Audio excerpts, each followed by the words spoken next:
मैंने संक्षेप में यहाँ कहा, ऐसा गोस्वामी जी लिखते हैं और कहते हैं कि ये शिव जी के विवाह की कथा जो भी सुनेंगे या गाएंगे उनके यहाँ विवाह होगा तो सर्वदा मंगल ही होगा।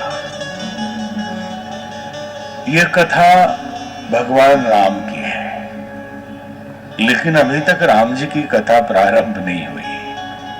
जिन्होंने रामचरितमानस कभी न पढ़ा है न सुना है, उनके मन में बड़ा असमंजस रहता है कि राम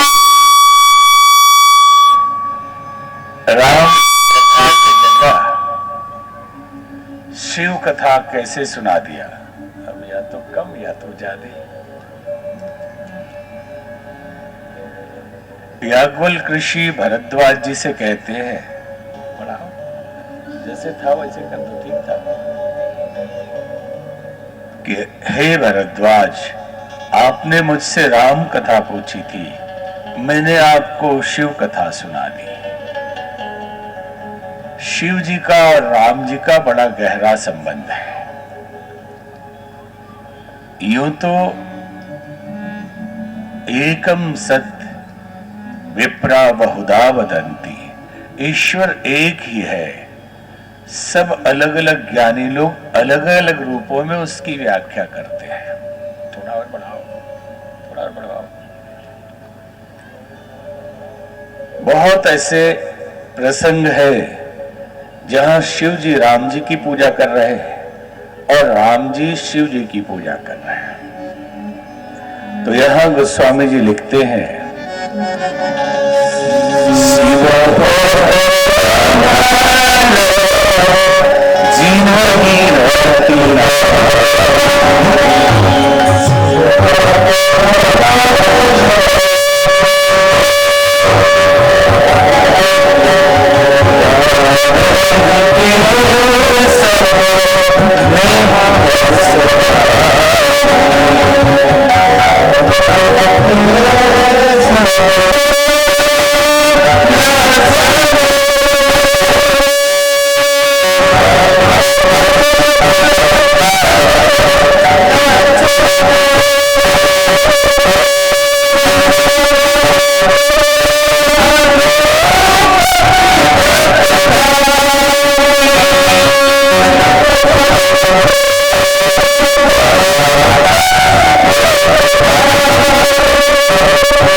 शिव जी से बड़ा राम भक्त कौन होगा, जिन्होंने केवल एक घटना के कारण अपनी पत्नी का त्याग कर दिया, केवल सीता मैया का रूप बना लिया। इसलिए अब इसमें नहीं आ रही आवाज, इसमें से चला गया। भगवान शिव राम जी के भक्त है और राम जी शिव जी के भक्त है। ईश्वर तो एक ही है। सृष्टि के कण कण में व्याप्त परमात्मा निराकार है। शास्त्रों से नेति नेति कहते हैं। जब सृष्टि निर्माण की प्रक्रिया होती है, उस प्रक्रिया को ही हम ब्रह्मा कहते हैं, और वही जब चलने लगती है तो उस प्रक्रिया को हम विष्णु कहते हैं, और जब फिर सिमटने लगती है उसी को हम शिव कहते हैं। ये तीनों घटनाएं हैं, अवस्थाएं हैं, व्यक्ति अलग अलग नहीं है। तीनों अलग है ही नहीं। नादान लोग कहेंगे शिव बड़े, ये दोनों बंद है मॉनिटर, या विष्णु बड़े या ब्रह्मा बड़े, एक ही में बड़े छोटे कैसे हो जाएंगे। मान लीजिए भास्कर जी बैठे हैं या राकेश भास्कर जी, इनकी बहन इनको भैया कहती है, इनके बच्चे इनको पापा कहते हैं, इनके पिताजी इनको बेटा कहते थे, और इनके साले लोग इनको बहनोई कहेंगे। तो ये बहनोई है, मामा है, चाचा है, पिताजी है, पुत्र जी क्या है? नहीं, वो तो वही है, भास्कर जी है। लेकिन बच्चे आपस में लड़ने लगे, नहीं वो मेरे मौसा जी है, तेरे पापा कैसे हो सकते हैं? हो ही नहीं सकता। तो दूसरा बोले कि मेरे जीजा जी है, तुम्हारे मौसा कैसे हो जाएंगे? ठीक यही लड़ाई है। धर्म शाश्वत होता है, जिसने पूरी सृष्टि को धारण किया है उसे ही धर्म कहा जाता है।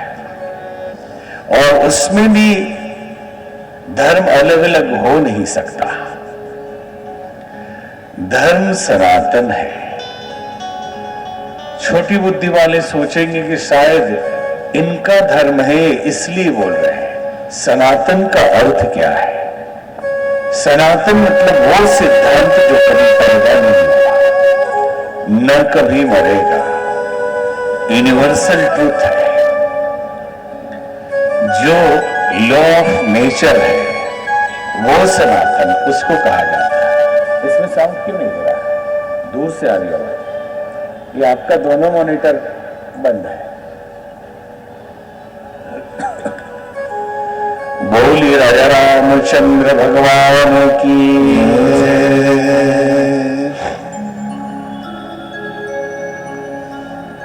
सनातन वो नियम होता है जिसे कभी भी किसी भी परिस्थिति में बदला ही नहीं जा सकता। और सनातन किसी समूह के लिए नहीं होता, पूरी मानवता के लिए, सबके लिए होता है। उसमें कोई भेदभाव, आपकी मान्यताएं अलग हो सकती है, आपका दृष्टिकोण अलग हो सकता है, लेकिन सनातन चीजें कभी बदलती नहीं। बाकी जितने हैं ये सब संप्रदाय हैं। अलग अलग भौगोलिक परिस्थितियों में वहां के लिए नीति नियम जो बनाए गए उसी को धर्म मान लिया गया। वास्तव में धर्म प्रकृति को कहते हैं। एक अर्थ तो ये है कि जिस तत्व ने पूरी सृष्टि को अपने अंदर समाहित रखा है, धारण किया है, जो ऊर्जा, जो शक्ति, उसे ही धर्म कहा जाता है। अथवा दूसरा अर्थ, जिसे धारण करके हम श्रेष्ठ हो जाते हैं, वो भी धर्म है। और जिसने धारण किया है समस्त सृष्टि को, वो भी धर्म है। प्रकृति धर्म है।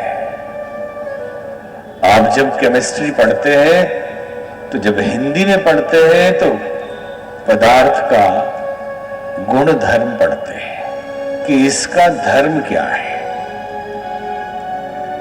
और कुछ शब्द प्रयोग नहीं करते हैं, धर्म ही कहते हैं। जो नेचर है, मौलिक गुण है किसी व्यक्ति, वस्तु या समाज में, वही धर्म है। जो प्रकृति है, और प्रकृति से में जीना धार्मिक होना है, और प्रकृति से बाहर जाना अधार्मिक होना है। प्रकृति ही संस्कृति है, और प्रकृति से बाहर जाना ही विकृति है।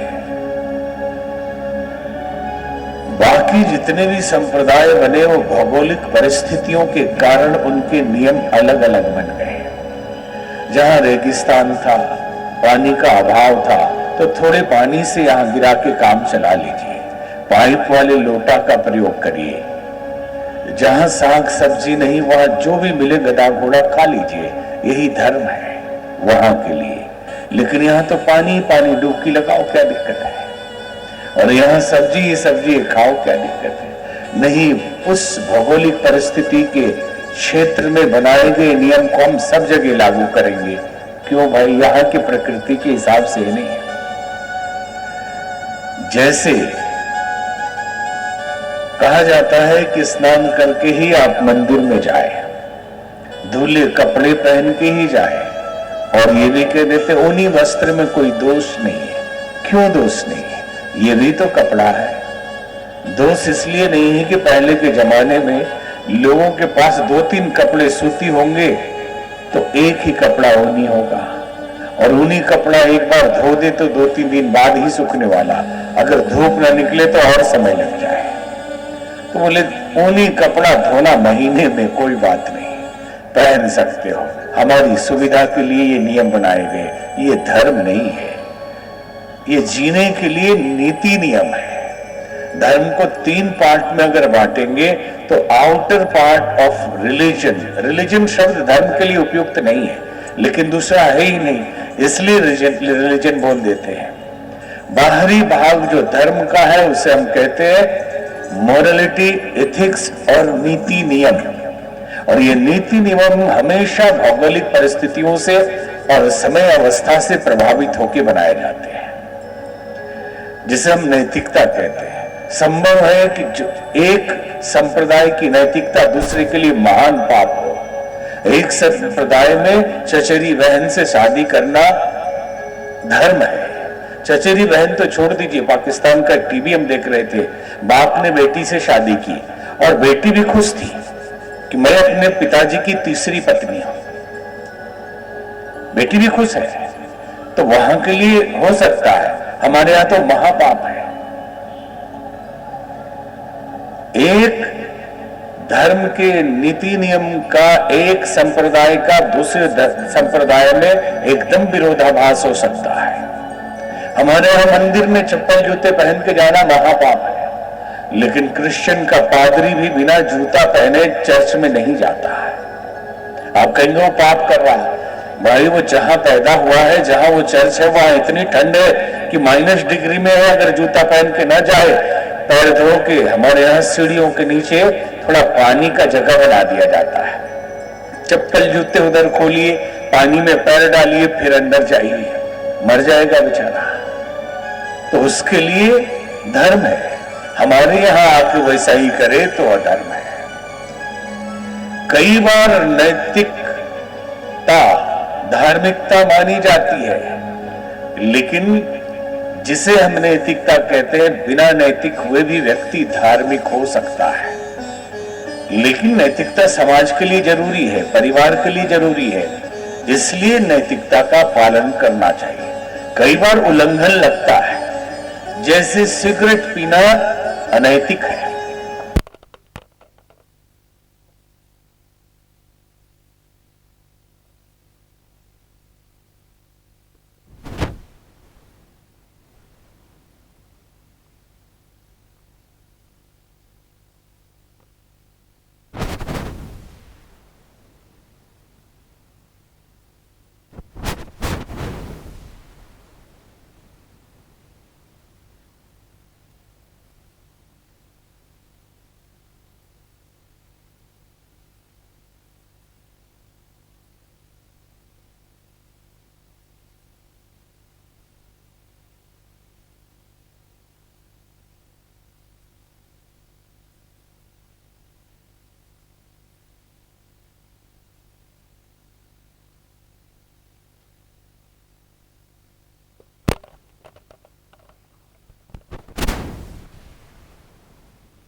धर्म है। ईमान, यदि हमने ईमानदारी का अभ्यास किया है, आदत में डाल ली है, तो बेईमानी का मौका आएगा तो हमारे द्वारा रक्षित ईमान ही हमारी रक्षा करेगा। तो धर्मो रक्षति रक्षिता, धर्म की रक्षा हम करते हैं, वो हमारी रक्षा करता है। ईमान अभ्यास में आना चाहिए, बोलने में केवल नहीं। पहले के जमाने में गब्बर सिंह के ऊपर कितने इनाम रखे थे बताओ? 50,000, यही था ना। और आदमी कितने थे? 2। 50,000 का इनाम रखा। आजकल कोई सिनेमा देख लीजिए, हेरा फेरी घोटाला, $3,000 मिलियन, उसके नीचे बात ही नहीं है। 500 करोड़, 1000 करोड़, 10,000 करोड़, 50,000 करोड़ के तो नीचे बात ही नहीं होती आजकल। पहले चोरी होती थी तो बहुत बड़ा आदमी है, उसके यहां 2 लाख की चोरी हो गई है। अभी तो यही झारखंड में निकलता है 300-300 करोड़, पता नहीं चलता कहां रखा हुआ था, निकल जाता है। और कई गरीब आदमी तो सोच ही नहीं सकते कितना, अभी भी गरीब आदमी नहीं सोच सकते। लेकिन एक ऐसा भी हो गया है समय, तो लोग कहते कि 10,000 करोड़ का घोटाला किया, 50,000 करोड़ का घोटाला किया। कितने बड़े बेईमान हैं ये लोग। ये कौन कहता है? ईमानदार। कौन ईमानदार है? यहां मौका नहीं मिला है, मौका नहीं मिला तो सब ईमानदार है। पान के दुकान पर जाए, गलती से पान वाले का 5 रुपया अपने पास आ जाए तो घर में आके बड़ी प्रसन्नता से कहते हैं आज 5 रुपया बचा के आ गया हो। उल्लू बन गया पान वाला, लौटा नहीं सकते थे। मैं खूब खुश है कि 5 रुपया बचा लिए। जो आदमी 5 रुपये की बेईमानी करने से झिझकता नहीं, उसको 1000 करोड़ का मौका मिलेगा तो छोड़ेगा? मौका नहीं मिला है। बेईमानी तो सबके अंदर भरी है। जो अभ्यास करते हैं, पता तो तब चले जब मौका आए। अगर सामने रसमलाई रखी हो और उस दिन उपवास किए रही है, अस्वाद व्रत, तो समझ में आए। नहीं, जंगल में चले गए, खाने पीने का कुछ ही नहीं, बोले आज उपवास मेरा, वो नहीं। धर्म कर्तव्य भी है। पिता का धर्म क्या है, पुत्र का धर्म क्या है, शिक्षक का धर्म क्या है, राजा का धर्म क्या है, प्रजा का धर्म क्या है। ये देश धर्म निरपेक्ष ऐसा कहा जाता, हम तो नहीं मानते।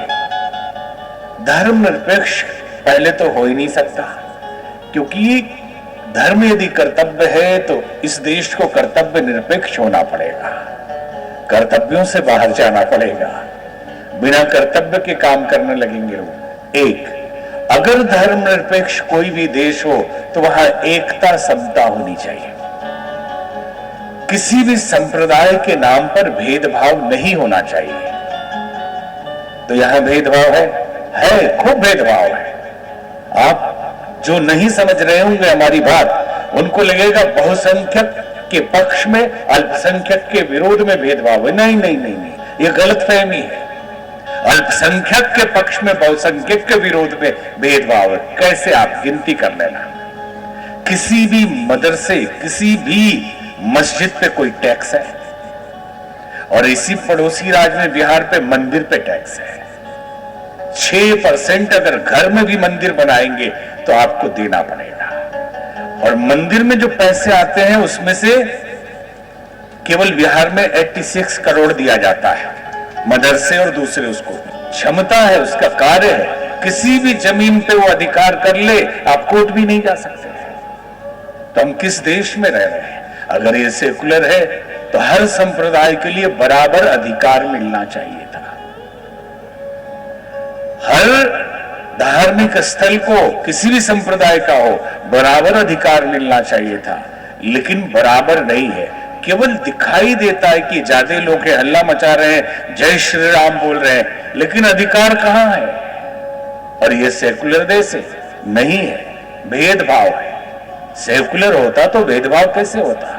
सारे नियम कानून हमारे खिलाफ है, फिर हम कैसे सेकुलर देश में जीते हैं? और जबकि बंटवारा हुआ था कि एक धर्म वाले अपना ले लीजिए और एक धर्म वाले इधर ले लीजिए, तो एक तो बन गया इस्लामिक कंट्री और एक बन गया धर्मशाला। कि जो आए वो कहेगा कि ये किसी के बाप का नहीं है, वो कहते हैं कोई भी, अरे भाई आपके बाप का दे दिया, ये हमारे बाप का बचा है, अब है हमारे बाप का।